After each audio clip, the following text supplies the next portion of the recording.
Yeah, so I'd like to welcome everybody back to another amazing episode of White Fire and Black Fire.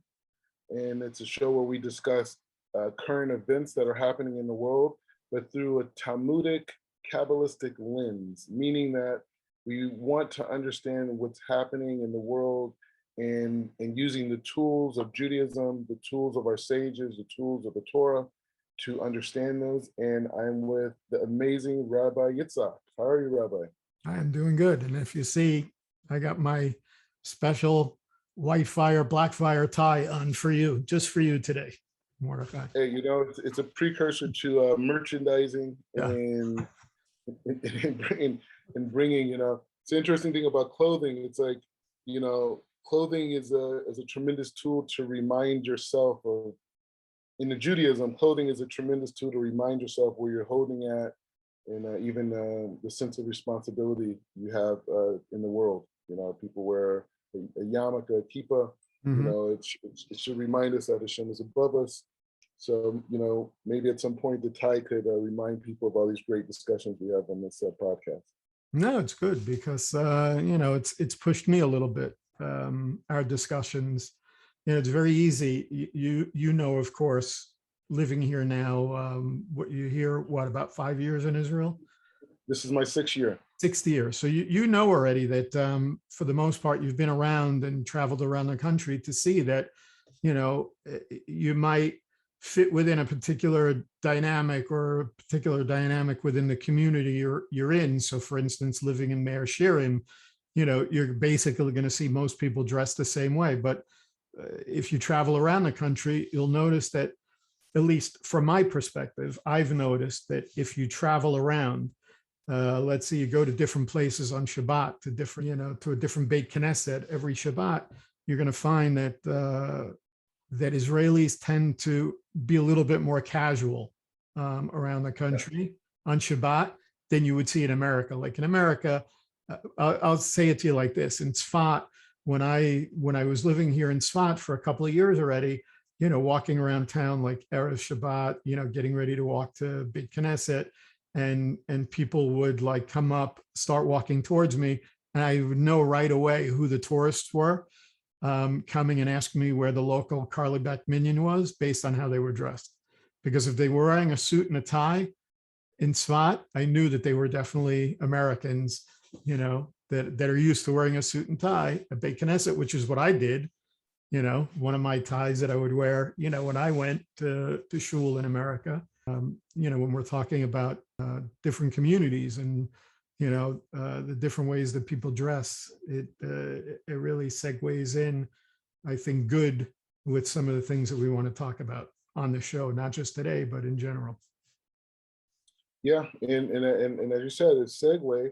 One of the things we want to talk about today, we discussed, is how do we understand a world that is now going in a direction where they have this sense of empowerment to identify themselves whatever way that they want to. You have men, people who were traditionally identified as men now are identifying themselves as women.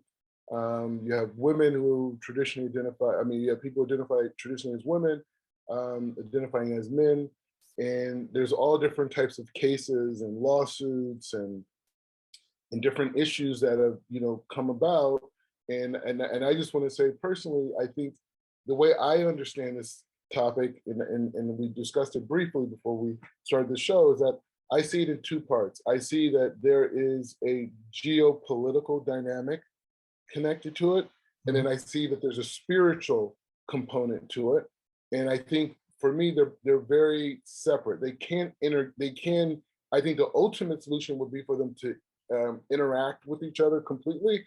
But, coming from America, which is, there's a separation between church and state, that this idea of the political issues and spiritual issues are not the same thing. So from that standpoint, I personally I just want to state this, I'm in support of people identifying themselves whatever way that they want to with the United States government.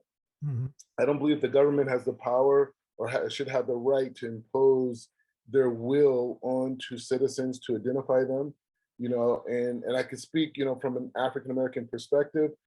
that ethnicity has been a tool that has been used to, in a lot of ways, and even as a Jew, I mean, I didn't grow up, like say 50, 60, 70 years ago, but being a Jew was something that was used by governments to subjugate a population, to remove resources from the population, to justify discrimination, racism, these different things.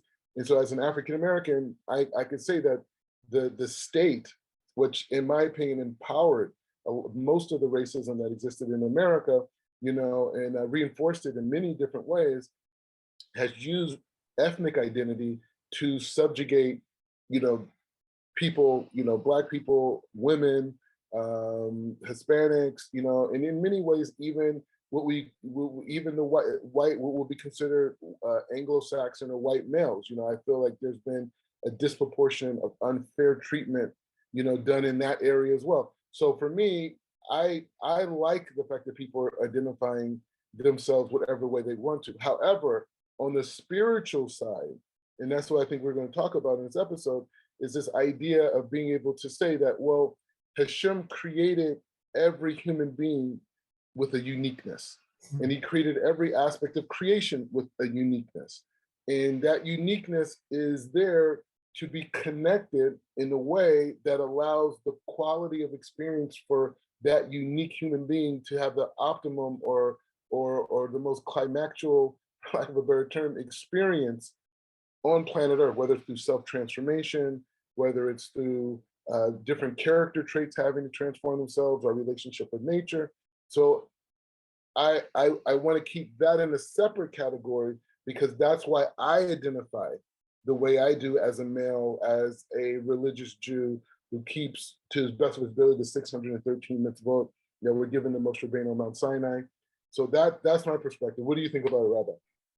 So it's something that's very interesting to me, the whole concept of, what's the word I will use? I'll use the word duality.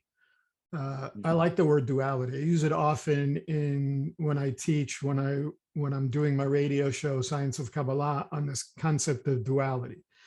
And certainly all right, I also identify in many different ways. I can see some people will identify me. Some people identify me as a rabbi.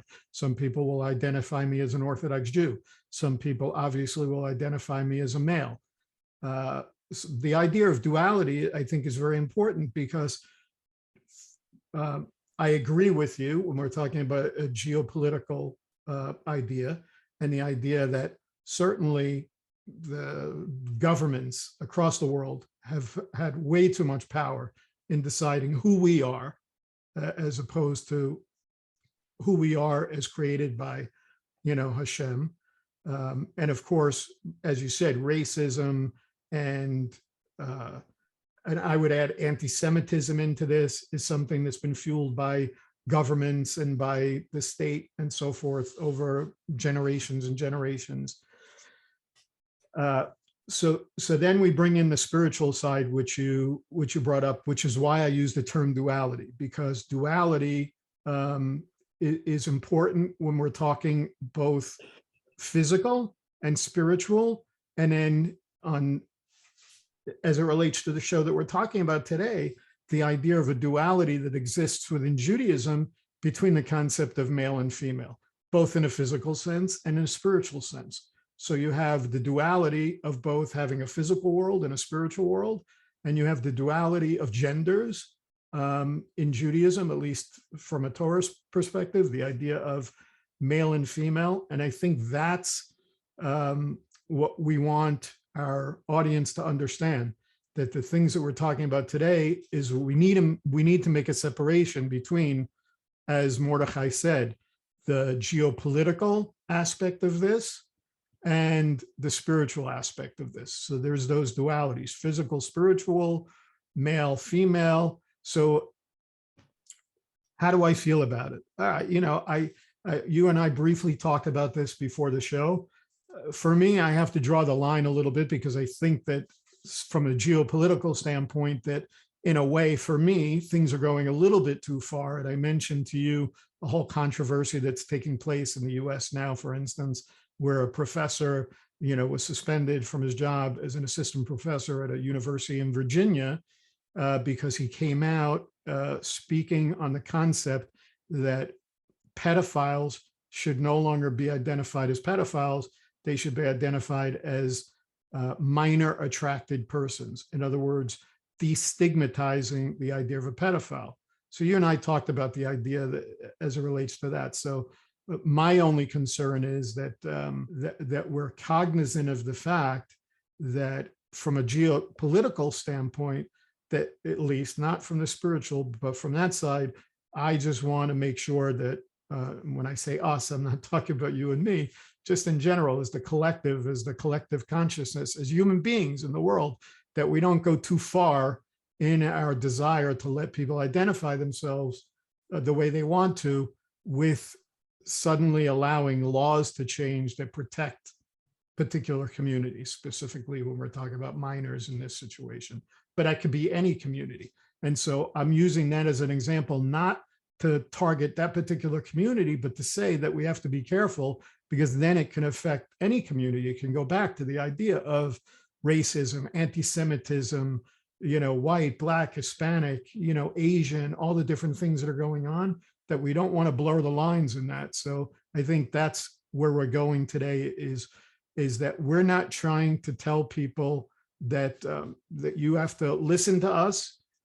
We're just putting out what we believe is an answer, not just to more important than the geopolitical answer is the spiritual answer that we think is going to bring healing to the world. So yeah, and I think as we go into discussion, we're not here to judge other people, as you just said, or to tell people that they're wrong for believing what they're believing, because a lot of what people believe is a byproduct of a series of experiences and in educational experiences and environments that, to say that, our opinion in a podcast, for an hour or whatnot is can equate to their life experiences wouldn't be fair or intellectually honest. So I think that's the point. I think so. Whoever's going on this journey with us as we discover, and bring into question these different points, that just to know that that's where we're coming from. We're not here saying that a person who identifies a particular way is wrong or right. We're just saying that the rabbi just said for him certain things are, he's worried about things going extreme. Where I'm a little bit probably considered maybe more on the left in this area, which is like, let's get more creative, with this identification and really, and really put the state, in the place that they would be. And I also feel, because I want to go on the spiritual side for a second, but before I go there, I also feel that it's a strategic advantage, for American and Western society to have this ideology, because one of the challenges that we have is dealing with, China and people who are more on the communist side, which isn't rooted in any particular religion. And I think one of the biggest selling points for Western society in the age of the individual is this idea where people have this power that they never had before. And so I think the more open American society is, or Western society is, the more it's going to be more compelling for people who are in other parts of the world who don't have this freedom to identify themselves as they want to or whatnot. But I want to go into the spiritual side for a second. And I want to bring up. I just want to make one point, and that's that, we are, because you said before this, we have to be cognizant of the fact that everybody has different experiences, and that's what brought them where they are. So that when I think one of the great parts of the dynamic in the show that we're doing is the fact that we are very different in many ways, and not just in a physical appearance, but in the way we think. And that's what's great about this, is that we can have those differences. But I just wanted to say, we are at the end of the day products of our experience and our environment, because we grew up very differently, and there's a vast age difference between us. So of course I'm going to be affected by the fact that I grew up at a different time and different era than you did, and most of my opinions are probably based on that to a large extent. Here again, identity. People will ask me how I identify as a Jew, and I can't even put myself in a box, because I could say that in some ways, you would look at my opinions, and I have a very Haredi, ultra Orthodox mindset about certain things related to Jewish law. And then there are things that I'm much more liberal on. And then, of course, you would probably find the same thing about yourself. So it's not unusual that we're finding ourselves, already with a little bit of a difference of opinion as it relates to this.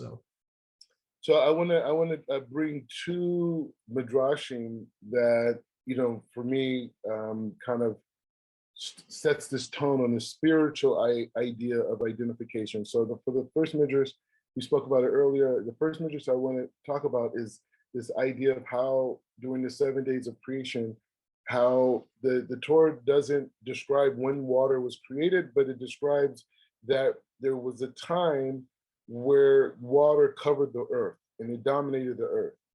And Hashem started to design mountains and valleys. And so this water now started to become subjugated to different parts of, planet Earth. And the Midrashim, is always bringing out the deep aspects. So it gives water, in a way, personality.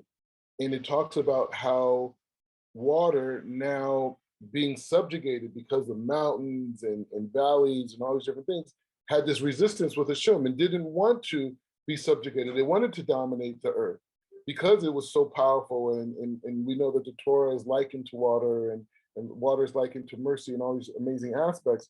But at the same time, it had a specific role in creation that it wasn't privy to when it was created. That's one midrash, and you can expound on that. The second one is the idea of the creation of the sun and the moon. Mm-hmm. And the midrashim talk about this relationship between the sun and moon, that they were both created, they both had this tremendous power, and there was a discussion that the sun and the moon said, like, who's in charge here? What's going on? Maybe you could correlate that even to things that are happening today, in society, like, about roles and male-female roles in this dynamic.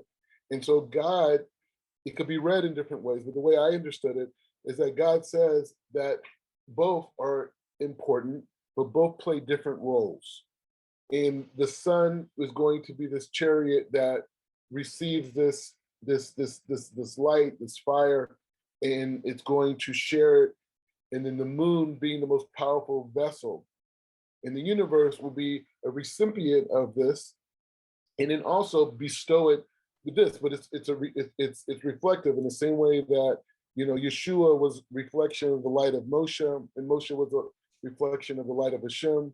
That dynamic, and you can say the same way that the Jewish people, are reflective of the light of the Torah and the light to humanity, and the light of the Torah comes from Hashem.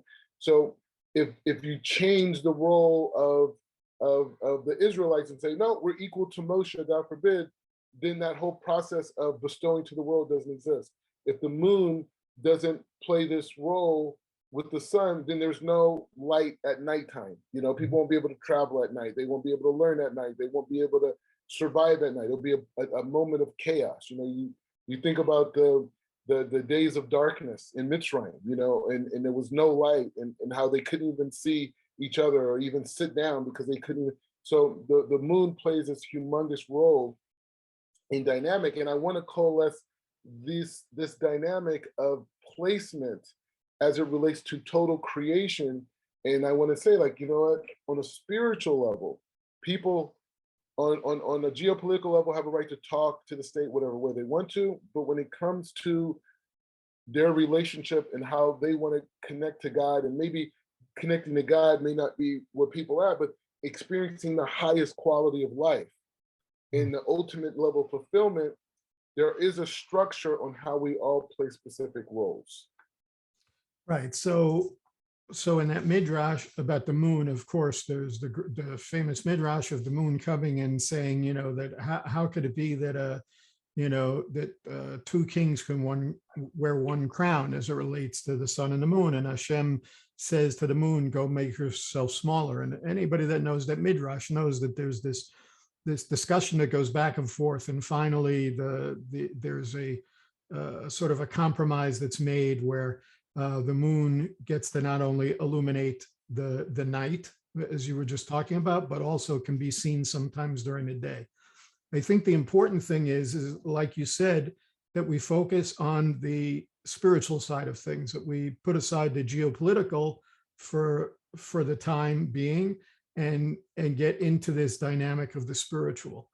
One of the things that I think about often is this idea that when we're talking about this, and we're talking about the duality of roles or genders in Judaism, that even within Judaism, and even sometimes within Orthodox Judaism, you see women feeling that they're lesser somehow, that in the same way that the moon sort of is told to make itself smaller and being subjugated to the sun, that there's this idea that somehow women are lesser. And I think that that's the thing that one of the things that I would say is a rumor that sort of needs to be dispelled, because at the end of the day, we're talking about energies here.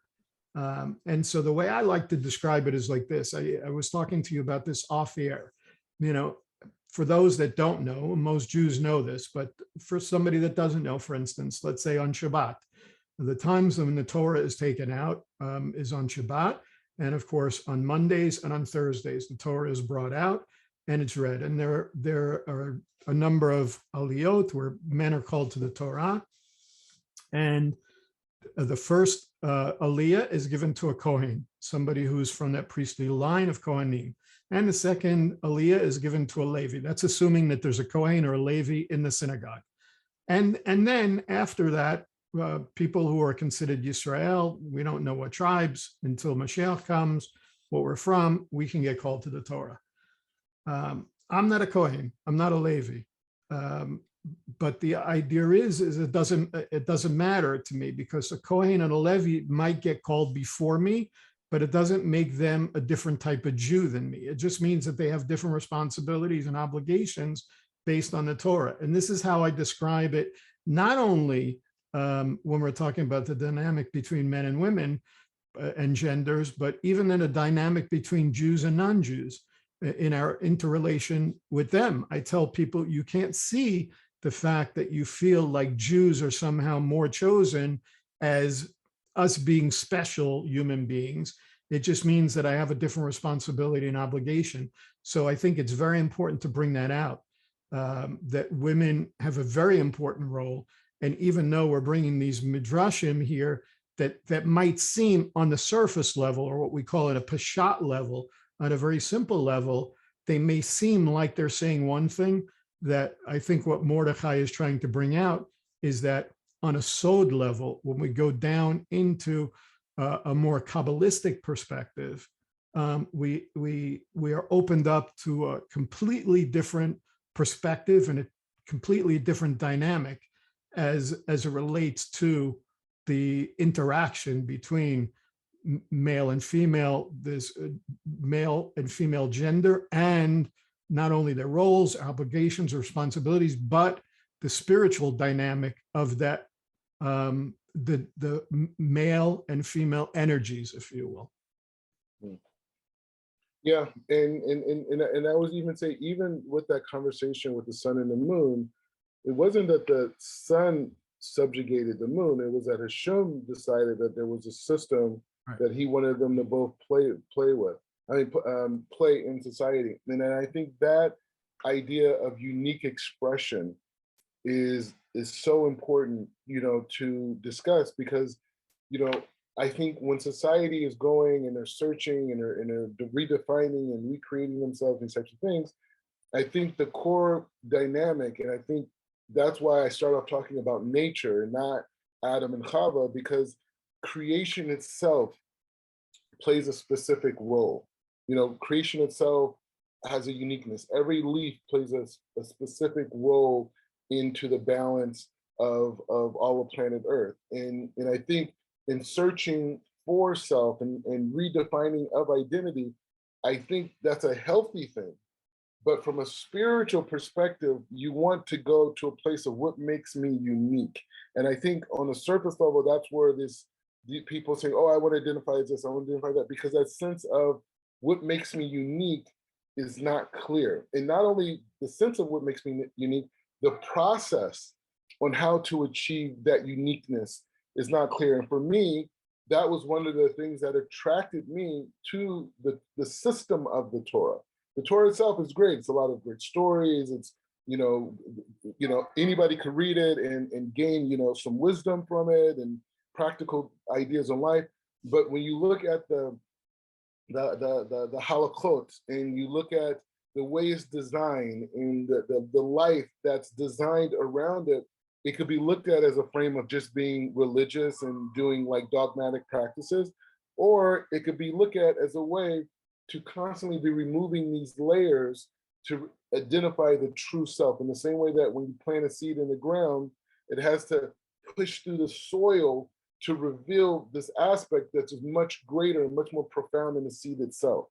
And so, me in my life, that this system of the self-transformational part of the Torah and looking at life differently and looking at myself differently has allowed me to connect to my uniqueness. And I will segue that into this idea of in the beginning of creation of Adam and Chava. And what was that relationship? What was Hashem? And maybe Rabbi, you could give us more insight on that. What was the role what was this interaction between man and woman that Hashem was basically utilizing this experience in Adam and Chava? We're very, probably less than 40 minutes away from where I'm at. What was this experience he was trying to teach us about these two relations of these two energies? Because I think the energy part is the most important part, and not necessarily because they said when Adam and Chava were created, they didn't necessarily have physical skin. They were like celestial beings. Right. So when we talk about them, we're talking about entities that were far past this expression of self that we identify as today, but that's how God starts creation with. This opens up a can of worms, so to speak, because for me, at the end of the day, everything has to go back to creation and answering certain questions. We can ask the question about men and women, but really you first have to answer the question, why did creation take place? Or specifically, why did God create man and woman? Why did he create human beings? And there are many different sources that come out with an answer on that. But certainly one of the main answers is that Hashem, not that we say that Hashem has a desire in the way that we understand that English word desire. So when I'm saying that, I'm not saying it in the sense that people understand it. We could say ratzo, will. There was a will for Hashem, the nature of Hashem to display his rachamim, to display his mercy, to display his love towards something. There's another source that tells us, that there can't be a king without a people. So this whole idea of why creation came about, why am I stuttering about this? Because really, at the end of the day, everything is about relationship. When we're talking about these dynamics, we're talking about relationship. So we're saying at some point, Hashem decided that he wanted to have a relationship with an entity outside of himself. Because prior to that, there was nothing but Hashem. There was the Ein Sof, there was the Or Ein Sof that existed in the world, the infinite light of Hashem that existed and filled all of creation. And then in whatever way, the Ratzon, the will of Hashem, decided to bring about creation in order for there to be relationship. So I think that's the most important thing. The most important thing was relationship. And I think that's why we see the creation of Adam and Chava in the way we see them as one entity starting out. There's different sources about that they were connected back to back, and then they were face to face.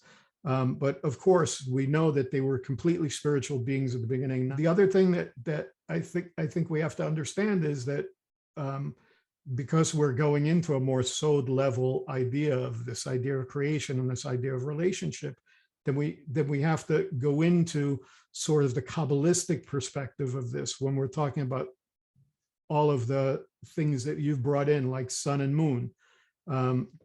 What does the moon represent on the Eitz Chaim on the tree of life in the Sfirot? Malchut. which is the level we live in. And Malchut is connected to the moon. And what is the sun?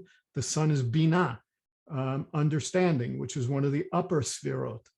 And what are we talking about in this dynamic of relationship and the energies that you're talking about?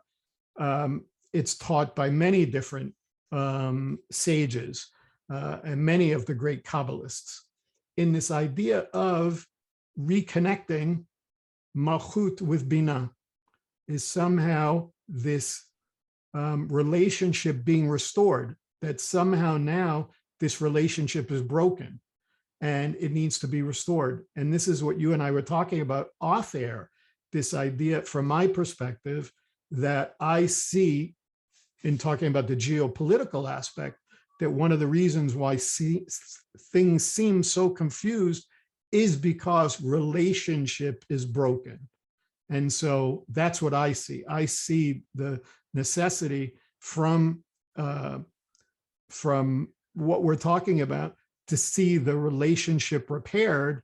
And the only way that I can make sense of it is through this Kabbalistic perspective of raising Malchut, the holiness of Malchut, back up to Binah, where we restore this relationship that was at the beginning, the sun and the moon not being these separate, unique lights, where Adam and Chava, where there's one entity and not these separate units in a spiritual sense. So from that standpoint, I wanna segue kind of into Hanukkah. But before I go into Hanukkah, which is I think is the restoring, we're going to go into it's the restoring of this light of Binah into this frame of not necessarily Malchut, but Chod. It's a whole process. But when you go to Rosh Hashanah, for example, right, and Rosh Hashanah is the creation of man. And again, Rabbi, correct me if I'm wrong, the idea of Rosh Hashanah, a lot has to do with repairing the relationship between Adam and Chava.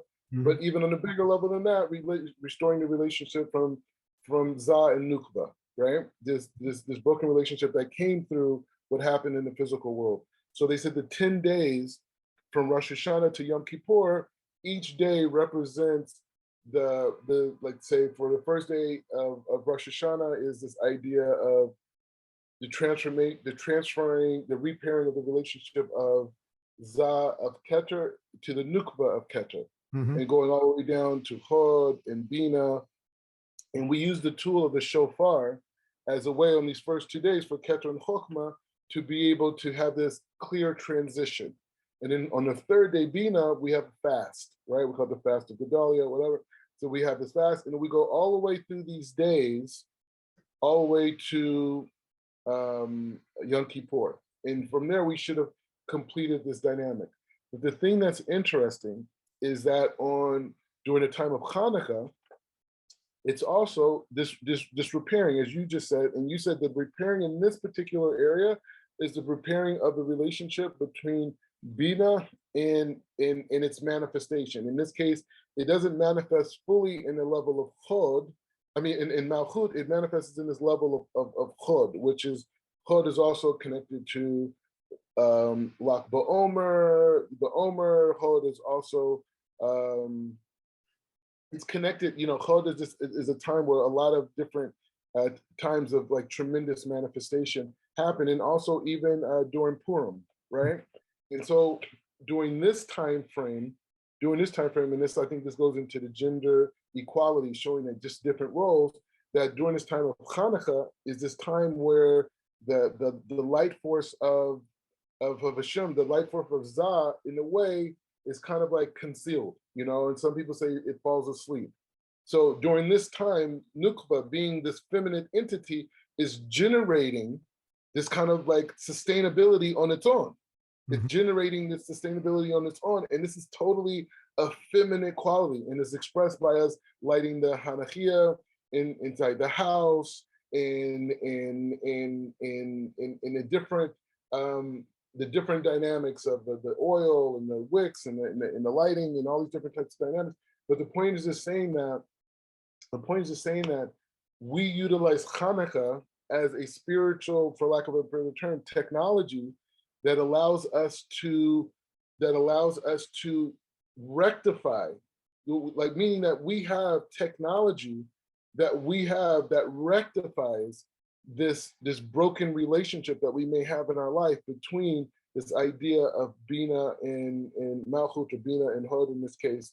And maybe you could take us further into that idea around Hanukkah and bringing this light of clarity that you've described as been broken. So I think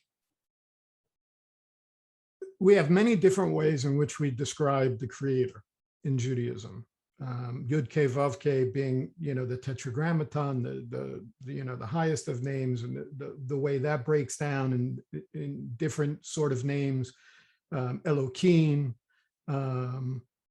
we say Adoshem, Hashem. We have all the different names that we use, but what is one of the main ways that we, especially when we're talking about this idea of Malchut and Binah, and this broken relationship and this idea of restoring this relationship, how do we describe the divine presence? When we describe the divine presence of God, it's described as the Shekhinah, and Shekhinah comes from Shochen, which means to dwell. So it's this idea of the divine presence and this concept of dwelling. So of course, first of all, on this aspect of restoration of this relationship that we're talking about that's broken, the Shekhinah, the divine presence, is at the level of Malchut when we talk about it from a Kabbalistic perspective. And we even say in Judaism that the Shekhinah is in exile with us, that as Israel is in exile, as Israel is in Galut, so the Shekhinah is also in exile. And the restoration of that is through a process that takes place through, I don't want to get too far into the idea of the Kabbalistic perspective of this, of the six sfirot that exist between Malchut and Binah, which those six sfirot are known as a partsuf, or a divine persona called Zeir Anpin, which is the sort of acts as the restorative process, as the masculine aspect with the feminine aspect of the Shekhinah, that then brings about this concept of a restoration.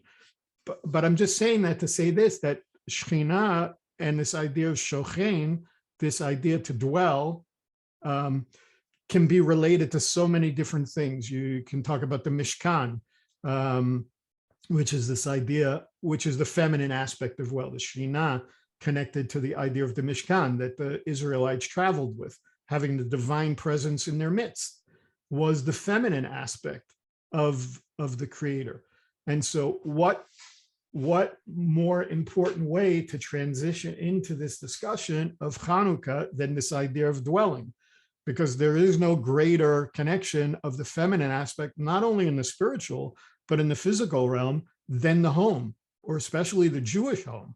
Okay, and this is not in the sense of, when we're talking about the 30s or 40s or 50s, when, this concept of a woman being the homemaker and, being barefoot and pregnant.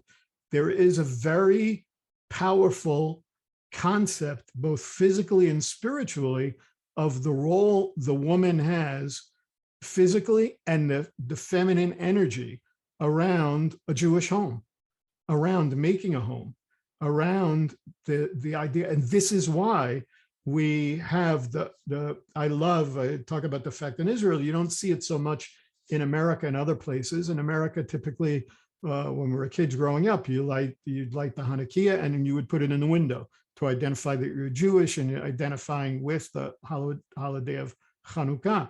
Here in Israel, and especially in Tzfat, we have these special boxes and they go outside our front door. They go outside so that people see. It's that the drawing of the light from the outside, you could say from the physical realm into the spiritual realm, which is the home. So that would be the initial, my initial thoughts on that, on the connection to Hanukkah. And to go further with that is to say that, this light that is revealed on Hanukkah, it's many different things that this light does. It's a profound, very deep. It's not just lighting candles and hanging out and singing a song or eating some donuts. It really is rectifying a lot of different disconnections, as you described, that exist within ourselves and even to the whole world.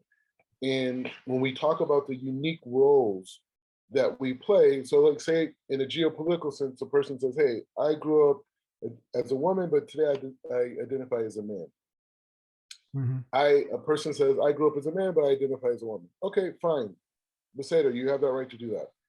But the issue is when it comes to revealing, say, a light like this, then the natural qualities that you were designed with is not about male, female. It's about saying that you represent a certain unique energy and role that I don't. So, for example, the fact that a woman can give birth represents the fact that she can receive and manifest. I don't have that ability as a man, right? So when it comes to the role of, say, the man lighting the candles, but that light is manifested by the woman sitting in front of those candles and absorbing that unique light, and that light becomes manifest in the world from her. I can't do that, even though I have feminine, every man has masculine and feminine qualities as well, and so do women. But that is not the dominant component of who I am. And so Hashem says, you just light, and in essence, get out of the way, right? In the same way, like, when your wife's preparing for Shabbat, you may bring in the money to pay for the food, but when it comes to the preparation, you get out of the way. And so the dynamic is saying that when we look at the unique roles that we play as human beings in this world, and we talk about rectifying and connecting to these different unique lights or pursuits, as you decide, these different experiences that happen throughout this calendar process, and these different unique connections that we can make to this infinite life force, which we call Hashem, what we call God, or you said there's different names, Elohim, this infinite life force. If we didn't express that unique part about us, then we wouldn't be able to participate in this system. And I think that's where people who are Jewish Torah minded look at the geopolitical situation and say, hey, what about the rectification? What about the connections? How does this new dynamic that you're expressing in society, how does it fit into that? Yeah. So, when we're talking about Hanukkah, we're talking about some of the things that you were talking about in the differences between us and those energies, and connecting the idea of Hanukkah to the home. One of the famous expressions is home is where the heart is. And there's a vast difference between a public space and a private space. I mean, we have, you can spend days and months studying the Gemara about, public space and private space as it relates to Shabbat and the laws, to a public space and a private space. Again, we're talking about dualities and the importance of dualities. One of the things when we're talking about rectification, and we're talking about the home, and we're talking about home is where the heart is, and we're talking about the Shekhinah, the divine presence, and we're talking about the Mishkan being a tabernacle that Hashem said, let them build this so I may dwell in them, okay? When we're talking about this dynamic of a private space versus a public space, the private space is an inner space. When we're talking about the creation of the world, we say that there was a litzamtzem, that Hashem, there was a tzimtzum, that he created what? A vacated space, okay? When you start talking about inner space, when you start talking about the heart, that's what comes out to me about Hanukkah. It comes to the idea of making a difference between the public space and the private space, the physical realm and the spiritual realm. This is the reason why we light the Hanukkah in the home or just outside the home, in that idea, again, of drawing the light. And where does the first rectification take place? It takes place personally. The only way that we're going to see a total redemption, or the days of Mashiach that everybody is crying out for, is when we first have a personal rectification, when we repair ourselves. That means drawing light into that inner space that I'm talking about, where we make a vacated space. Even though Hashem has given us a spark, we make our hearts a vacated space. And this is why I think we also have to make a distinction between the duality of the brain and the heart, because a lot of what we're talking about, you could connect the geopolitical aspect of our discussion to the brain, because most of that argument and what we try to make sense of is done here in the mind. But it's here, down in the heart, in that inner vacated space or holy space, that the rectification takes place. That's where that discussion needs to take place. And this is, again, where the connection of Hanukkah comes in, with the idea. Rabbi Nachman talks about this concept a lot with oil. He talks about oil and he relates it to the different fluids of the body and how the brain sort of, produces oil that drips down to the heart and so forth. I can't remember exactly what Torah that was in Likutei Moharan, but I'm going to find it. It might even be in his discussion on Hanukkah, which I was just studying recently. But that's the other aspect of this for me, is that idea of the inner space versus the private space versus the public space. And that inner space, and a lot of men don't like to talk about this, but a lot of that has to do with, we make a joke about it sometimes, this idea of, connecting to my feminine side. But when Hashem created man and he says male and female, he created them, it doesn't matter that physically you and I appear as men, and physically we have masculine sexual organs as opposed to female genitalia.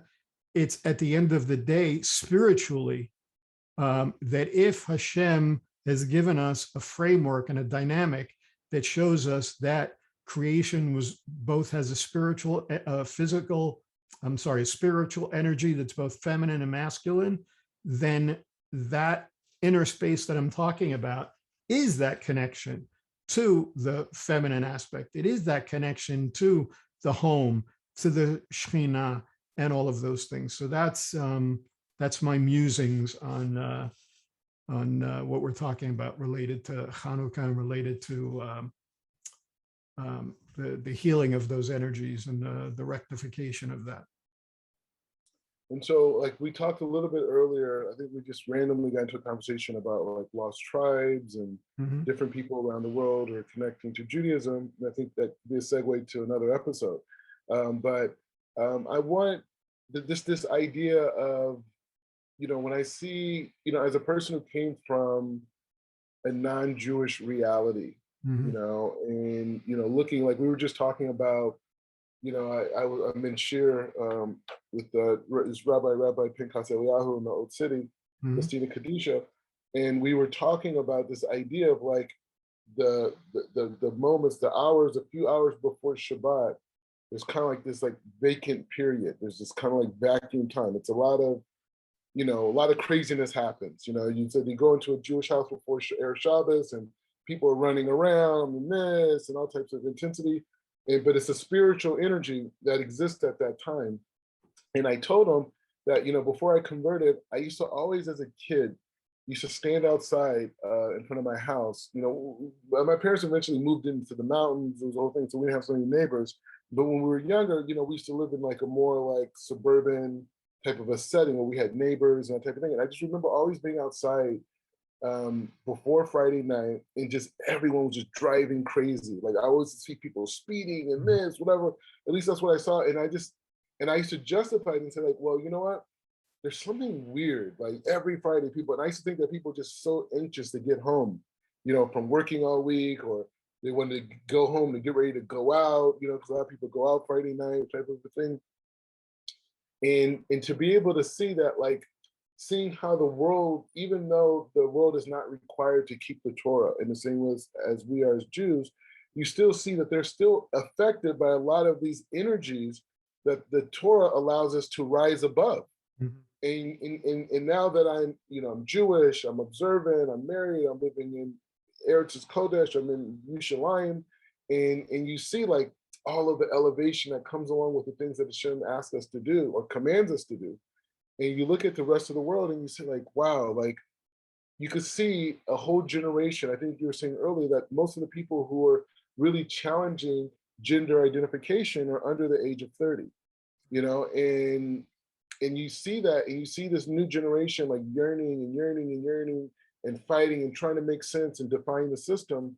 You know, what obligation do we have as Jews to not bring people necessarily into the Jewish nation, but to provide information that could allow them to reconcile this idea of who I am, what my place is into the world, and not saying like, oh, well, there was Adam and Eve, not Adam and Steve. You know, like you hear people say these types of things, but to go on a deeper level and to say like, no, that unique component of us that makes us in the image of God as a non-Jewish world is also made in Tselem Elohim.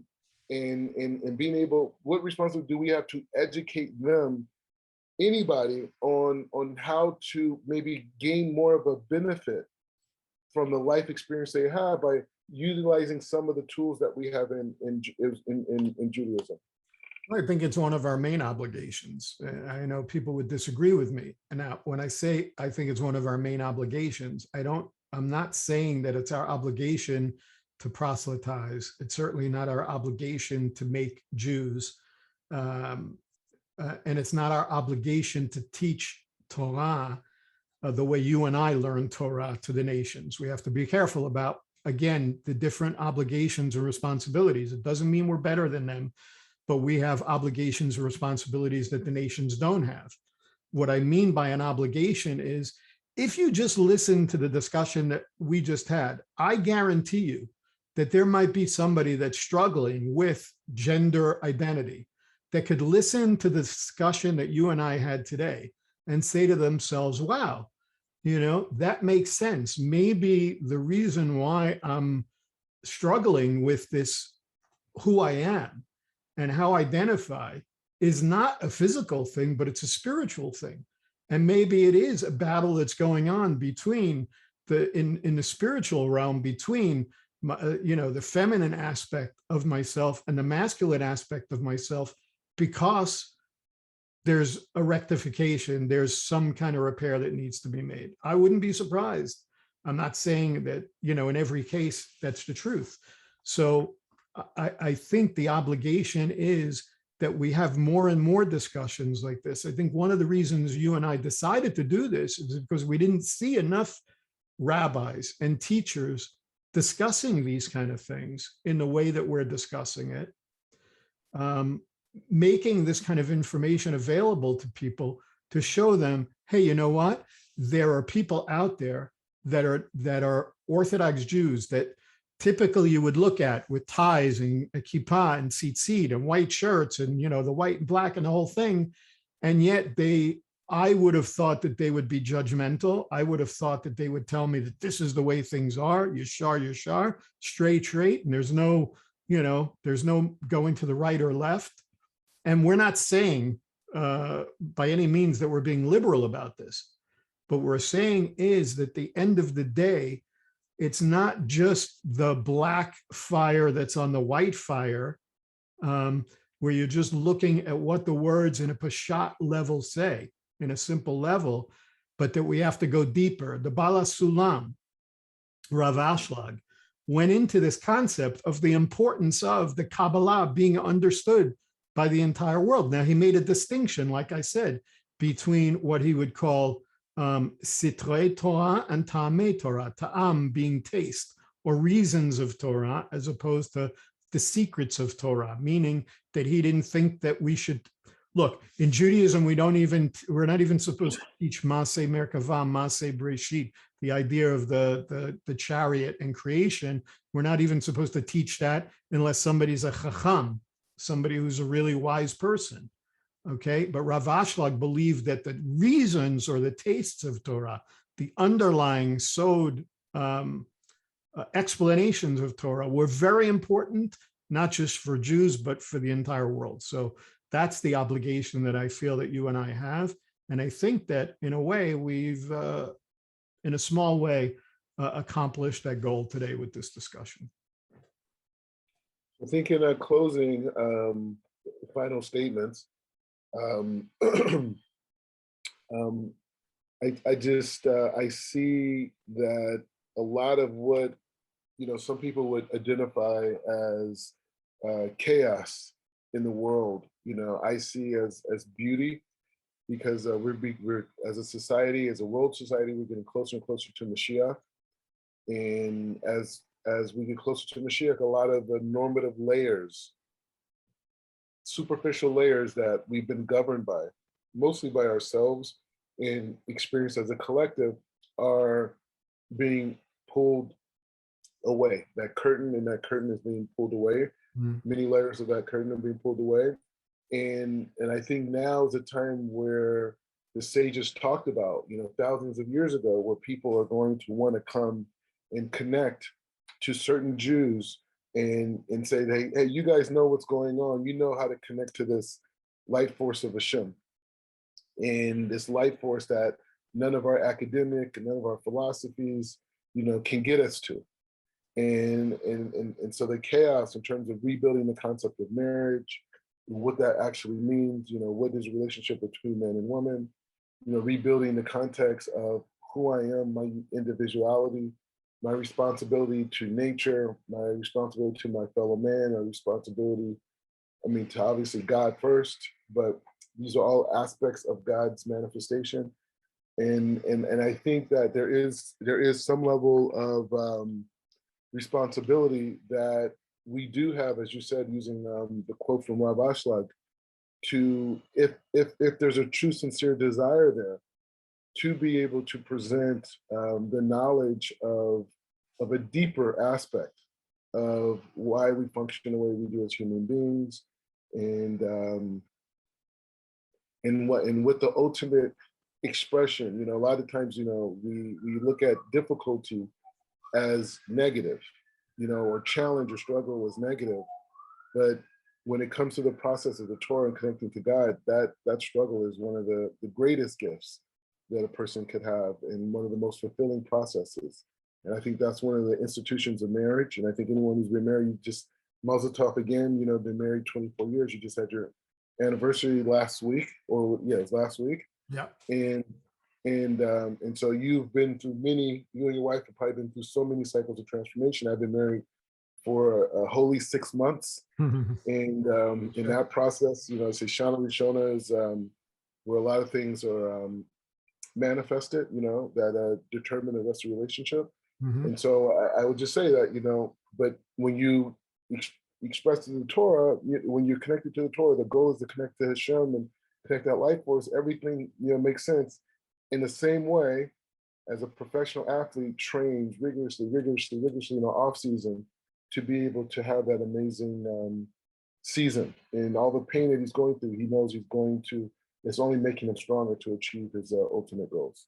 Yeah. So for me, to kind of sum up the whole thing, I'll go to, been talking about this idea of chaos. There was no more chaotic relationship when talking about relationships than the chaotic relationship between Esav and Yaakov, the Torah.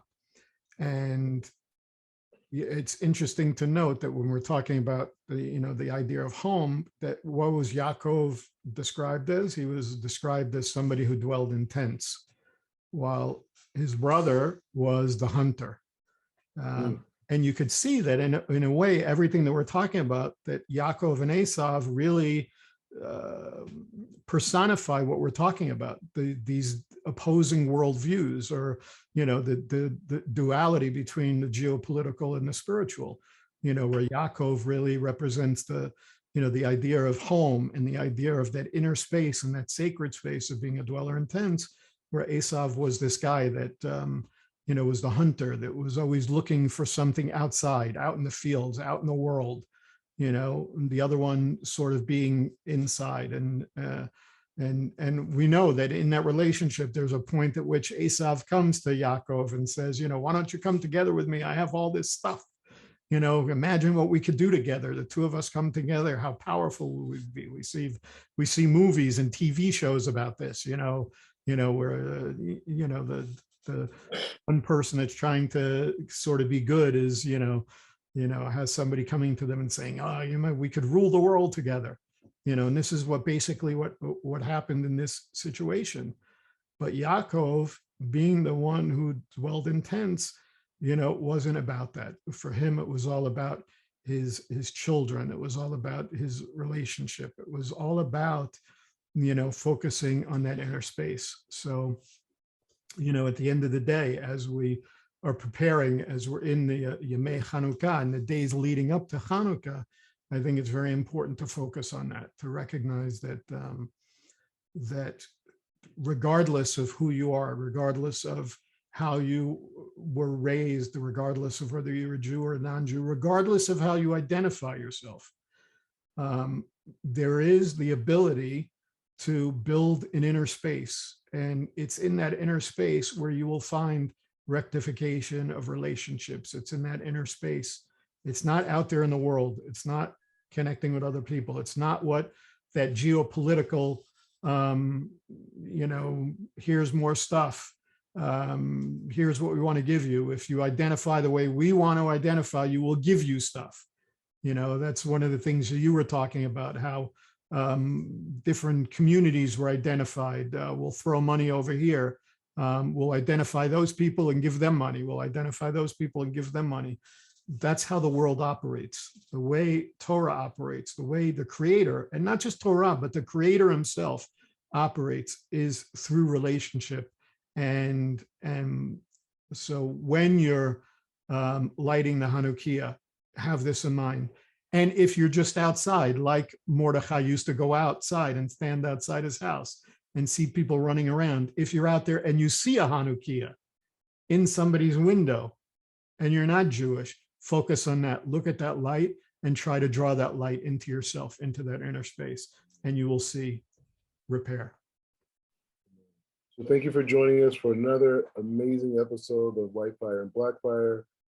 Please visit our YouTube channel, White Fire and Black Fire on YouTube. Yes. And we're going to keep pushing forward, and God willing, we'll be able to eventually have merchandise.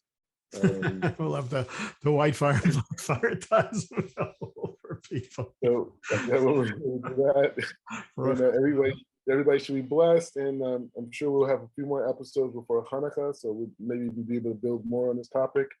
And we shall all be blessed and just continue on this journey of receiving the truth in our life. Amen. Be well, everyone.